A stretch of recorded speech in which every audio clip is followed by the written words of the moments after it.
தாய்ப்பாலும் தண்ணீரும் ஒன்னா தாய் இருந்துச்சு, விலையில்லாம கிடந்துச்சு. காலா இப்போ எல்லாமே தலைகீழா போனுச்சு, தடமாறி நின்னுச்சு.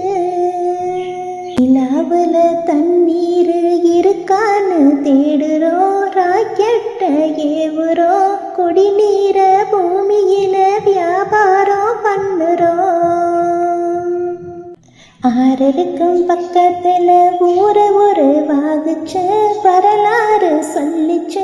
ஊரு மட்டும் இருக்குதையா, ஆற மட்டும் காணல, போன இடம் தெரியல. மண்ணை போல தண்ணிக்கோ எல்ல கோட்டை போடுற, வறுமை கோட்டை வளர்க்குற. இயற்கையத்தான் போட்டி வச்சு பொம்மையாக்க பார்க்குற, அடிமையாக்க நினைக்கிற. இப்படியே போனாக்கா பூச்சி இங்கே வாழுண்டா, புழுவும் இங்கே வாழுண்டா. மனுஷ பைய